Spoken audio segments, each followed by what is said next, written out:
Welcome to Military Analytics. While most of the Russian army wanted to leave Crimea, things got completely confused in this region in the last days of the Russian-Ukrainian war. The Ukrainian army made a very critical move. A massive operation was organized against Russia in Crimea, which has always been one of the regions to be liberated from occupation.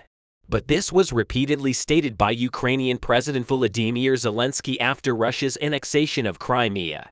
Ukraine had no response at the time, but Ukraine, which has had an upright stance since the beginning of the war, now has Crimea as one of its main targets.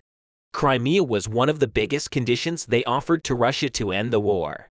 The Ukrainian army, which has been constantly organizing operations in this region, has also contacted the opposition living in Crimea and increased their success rate very seriously. But this last operation was much more successful than even Ukraine could have predicted, and the Russian army started to withdraw from Crimea. First of all, the Ukrainian army decided to set up a unit to map the Russian military headquarters in Crimea. They secretly traveled to Crimea and contacted the dissident Crimeans in that region. The Crimeans, dissatisfied with Russian rule, had already calculated possible positions from which they could move on Russia. However, Russia's heavily fortified military bases were not capable of being used for an operation by the Crimeans, who did not have enough ammunition. This is where the Ukrainian army stepped in.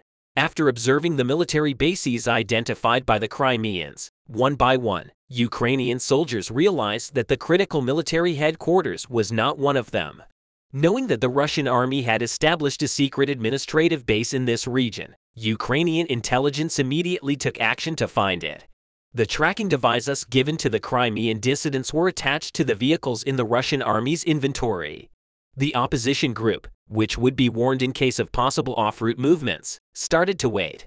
According to information received by Ukrainian intelligence, a large amount of ammunition would soon be sent to protect Crimea. Knowing this, the Ukrainians were aware that the incoming ammunition would be met by armored vehicles. Therefore, Ukrainian soldiers began to lay the groundwork for the operation in advance, hoping to find the secret base, which was considered the main ammunition depot. The operation would turn the lack of air defense systems in Crimea to its advantage. With this operation, the Ukrainian army was planning to regain its dominance in Crimea while the Ukrainian army was thinking about this. The Russian military vehicle deviated from its usual route. First, the armored vehicle went to Mariupol, and on its way back, it stopped in Simferopol. It turned out that this off-route activity took place near Simferopol. The absence of a truck on the way back revealed that the area where the armored vehicle was waiting the longest in Simferopol was the secret headquarters.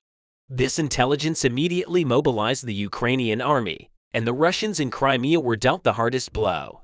Yet the Ukrainian army directed its troops in that region to Simferopol. The most effective operation against the Russian military headquarters, which was well protected from the ground, would be from the air.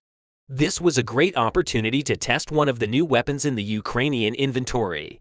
Storm Shadows and HIMARS, which the UK described as the biggest help so far, were activated.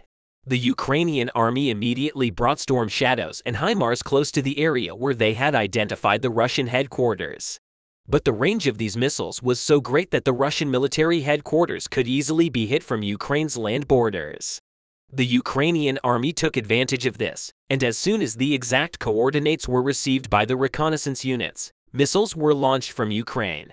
Ukrainian special forces began to wait near the headquarters while the Russian army, unaware of anything, was trying to install the newly arrived ammunition.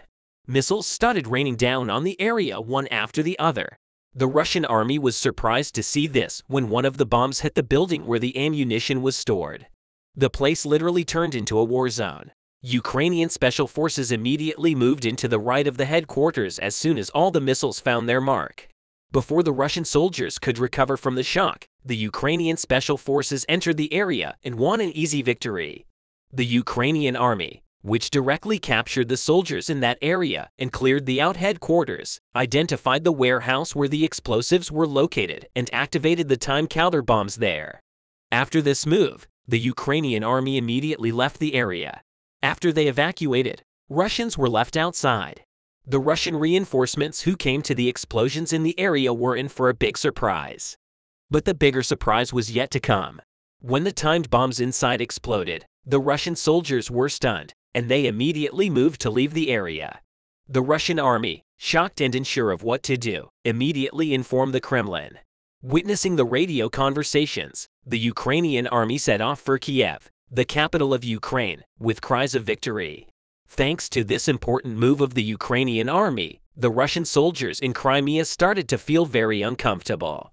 The Russian army, which did not know what to do because the Ukrainian army was constantly on their heels, was faced with a very big problem. Russian soldiers who did not feel safe repeatedly received refusals from the Kremlin to be sent to a different region. But this was not the main problem. They had no ammunition to counter a possible operation in Crimea. Because of these developments, the Russian army, which could not take the slightest step against the Ukrainian army, was literally cornered. Although the Ukrainian army did not fully occupy Crimea, the fact that it was able to increase its dominance in that region so clearly led to great celebrations in Ukraine. The people were very happy, thinking that Crimea would soon be returned to Ukraine. At this point, Zelensky emphasized a very important point. If he continues like this, it will soon be a matter of time before Ukraine wins the war. And this will pave the way for the Russians to be cornered in every way. But at this point, the comments of 4 analysts will resonate all over the world. According to the war analysts, it will take a very short time for Ukraine to take Crimea back under its protection. However, the fact that Crimea is now Ukrainian territory will turn the tide back in favor of Ukraine. The fact that Russian threats will no longer be able to come close to this region, which was taken back from Russia by war, can be recorded as the biggest success of this war so far, since the Russian army is aware that these developments are to its detriment. It immediately started to intervene in this bleeding vote in Crimea, since the Russian army was aware that such moves were unwarranted, and in etiquette, it wanted to carry out some anti-democratic activities, such as a state of emergency in Crimea. But it was faced with the intense reaction of the Crimean people. This is the end of the road for the Russian army, which will have no chance against the Ukrainian army if things continue like this. And realizing this, Putin has started to take very different steps. Putin has started to accept that the Russians have completely lost their dominance in the region after his policies have become more imbalanced in recent days. More precisely, with these new developments, he realized that it was quite possible for the Ukrainian army to end the war in a short time. And for the first time, he had to admit that this war was important enough to determine Russia's fate. As a result of his victory speech, it became clear once again that Putin's career depends on this war. If the Ukrainian army keeps going the way it is going, it will start to win more and more victories against Russia. And these victories will pave the way for Ukraine to take much bigger steps in a short time. It is quite possible that Putin's resignation will be on the agenda following these latest developments, and Putin will be completely cornered with these developments. Bakhmut, the stronghold of the Eastern Front Line, opens the gates of hell to the soldiers of both armies. Bakhmut, located in the Donetsk region, had an area of 40 kilometers squared and a pre-war population of 70,000. The small city, which has a few parks and a few museums on the shores of Soldier Lake, has nothing to stand out. Despite this, Bakhmut has been the most active front of the Ukrainian war in recent times. In the city of Bakhmut, which hosts the most violent clashes of the Eastern Front Line, Ukrainian troops are almost gigantic. Striking developments are taking place in this small city where breathtaking struggles are experienced, and the tension doesn't dissipate for a second. Ukrainian President Volodymyr Zelensky stated that he and his military leaders will maintain their presence in Bakhmut despite the ongoing Russian aggression in the city. Volodymyr Zelensky also stated that he plans to keep the city. Ukrainian forces faced both regular Russian army forces and prisoners gathered by the Wagner Special Military Group and filling their trenches in droves. There were intense clashes between the two as a result of these conflicts. Casualties were, of course, inevitable. However, the Kremlin administration isn't releasing official casualty figures for Bakhmut or elsewhere. Although official casualties were not disclosed, the mostly abandoned city turned into a center of chaos. The Russian army has lost thousands of men in Bakhmut in recent weeks. For every kilometer of land captured around the city of Bakhmut, hundreds of Russian soldiers were eliminated. Russia's Wagner mercenary group led most of the Bakhmut clashes. The Wagner Group also took a lot of losses in these clashes. In fact, the majority of the soldiers lost in Bakhmut were mercenary fighters. The prolongation of the war continues to negatively affect the Russian army. Russian troops experiencing a lack of equipment and psychological collapse are having a hard time holding on to the front lines. Vladimir Putin's frivolous Bakhmut insistence puts his army in trouble. Russia is almost melting in the small city, which has now become a symbolic conflict between the two countries. The other day, late at night, Russian troops tried to take the offensive. The Russians aimed to infiltrate the Ukrainian trenches by taking advantage of the darkness of night. These efforts of the Russians hit the Ukrainian border guards. Ukrainian border guards repulsed waves of Russian infantry with small arms. Gunshots broke the silence of the night. The clatter of bullets woke the ghost city of Bakhmut from its slumber. Russian soldiers, stunned by the response of the Ukrainian border guards, found the solution to flee. However, early the next day, the Russians wanted to try their luck once again. In the morning, Russian troops made another breakthrough attempt. Ukrainian border guards gave the Russians déjà vu. Russian troops had watched the trailer of the events to come the night before. The Ukrainian border guards once again repelled the Russian attack with sniper rifles and grenades. Ukrainian border guards looted one of the assault groups using grenades. Thus, the Ukrainian border guards repulsed a total of 4 Russian attacks in Bakhmut, Donetsk region. According to the estimates of the Ukrainian General Staff, a platoon of Russian soldiers died, and 7 soldiers were injured in this clash. Russian forces continued to suffer significant losses on land in Ukraine. At the same time, the private military company, Wagner Group, has a decreasing trend in the number of soldiers, and pro-Russian separatist forces are losing. But UK military intelligence has announced in its latest update that Russian casualties have likely dropped by around 30% compared to the January-March period. The assessment of the UK Ministry of Intelligence coincides with the statements of the Ukrainian General Staff.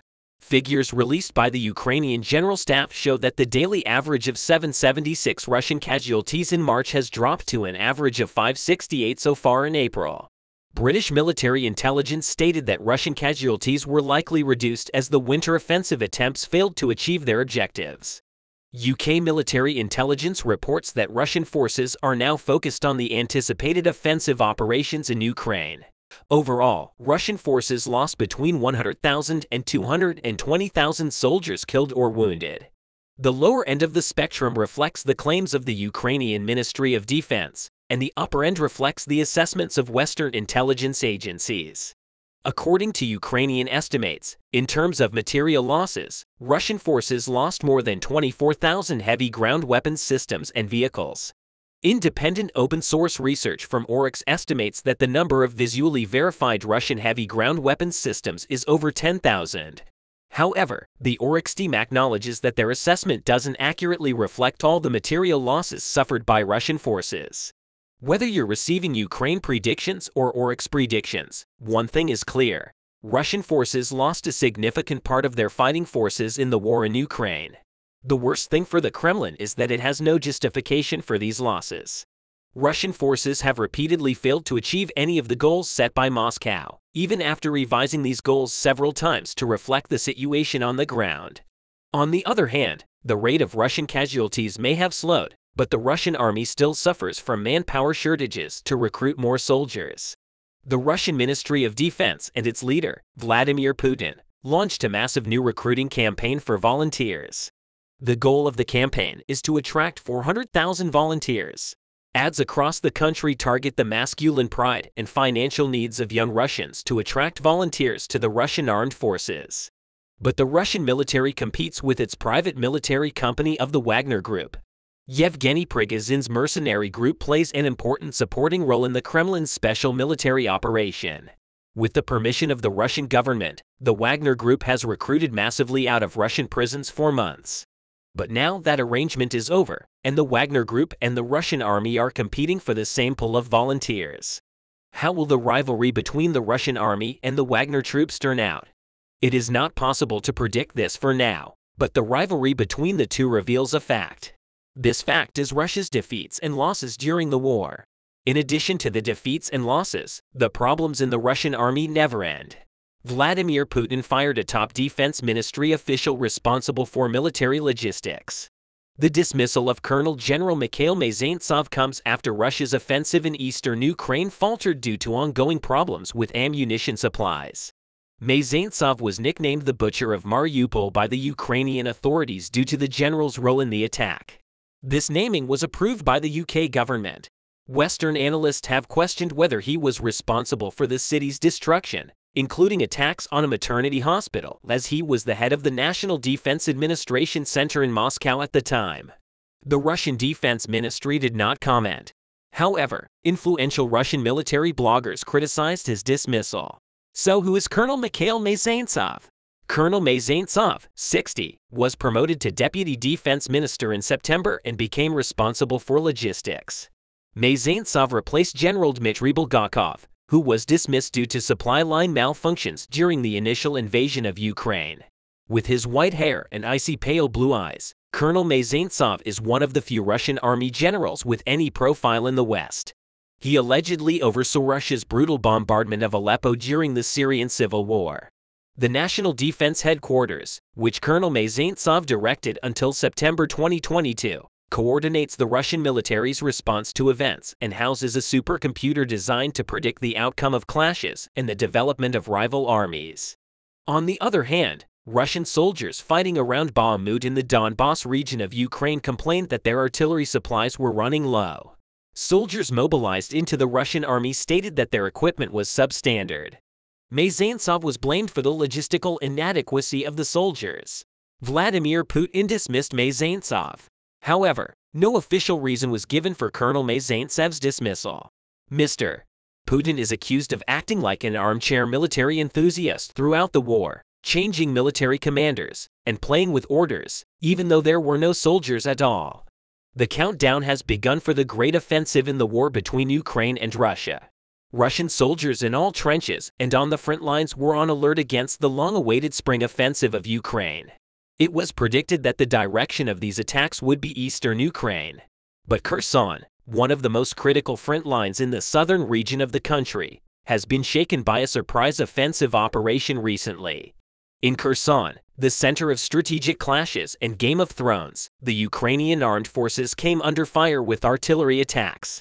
In order to clear the 30-kilometer critical area on the left side of this region from Russian troops with the Dawn operation.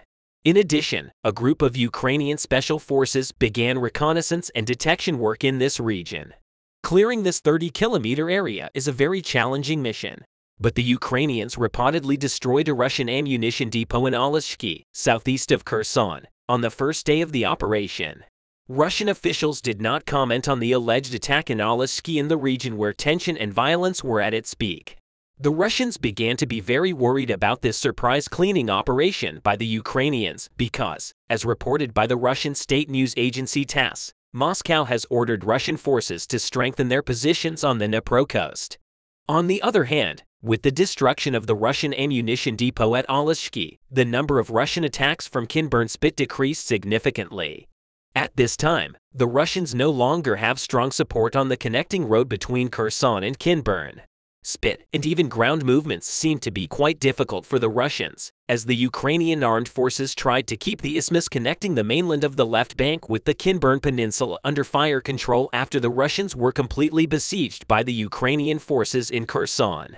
Natalia Humaniuk, head of the Southern Operational Command Joint Press Center, reported that the Ukrainian armed forces' liberation efforts in Kherson would continue until this area was completely liberated.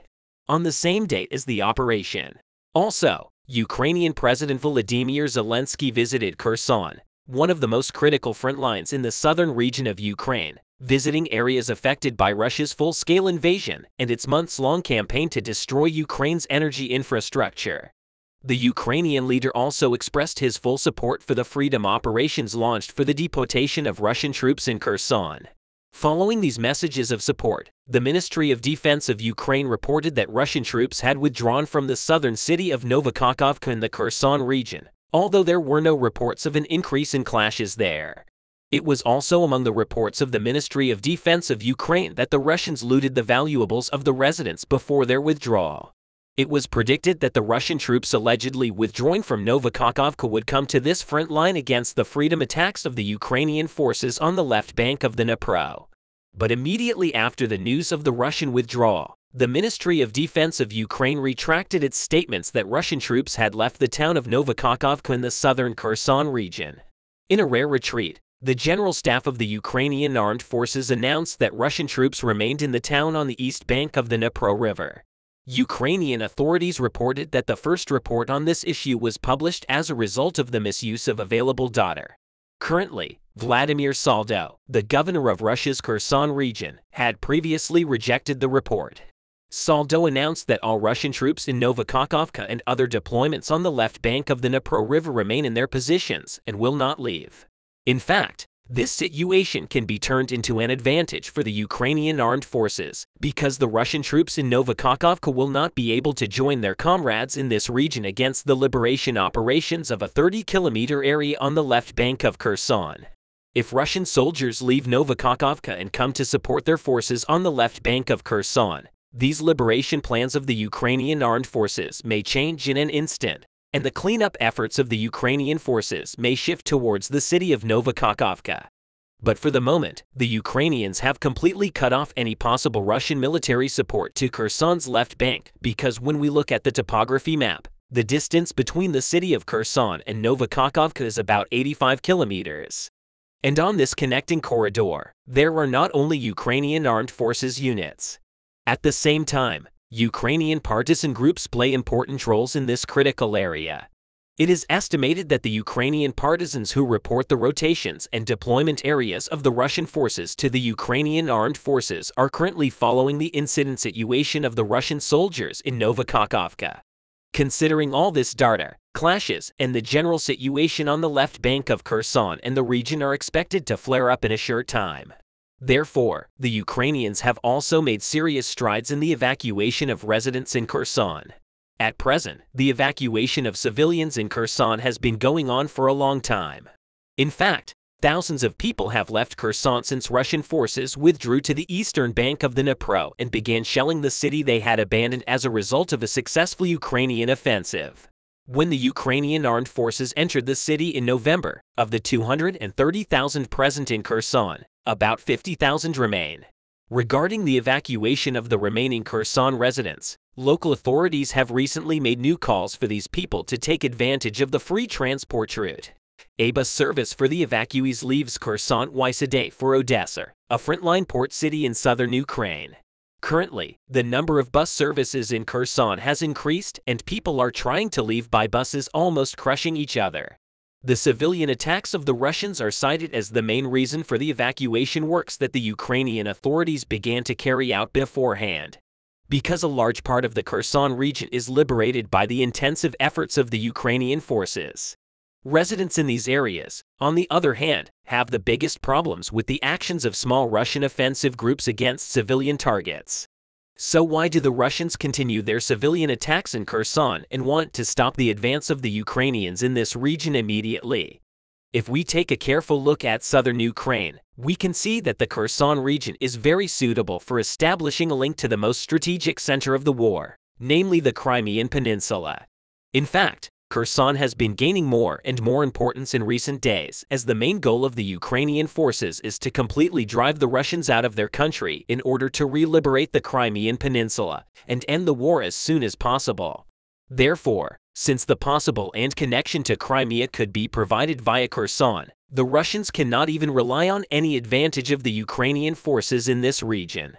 The closer the Ukrainian forces get to the area between Kherson and Crimea, the more the future of the peninsula will be endangered for the Russians. So Moscow officials are very sensitive about this critical area. Any support from Dnipro and Kinburn-Spit could create a major offensive ramp for the Ukrainians to besiege Crimea. And in this way, the Ukrainian forces can create a large attack circle and blockade the Crimean Peninsula from all directions. For the Russians, this is a complete disaster scenario. But the roles of this scenario were distributed, and the Ukrainians are waiting for the ending of this traumatic film. Thank you for watching us.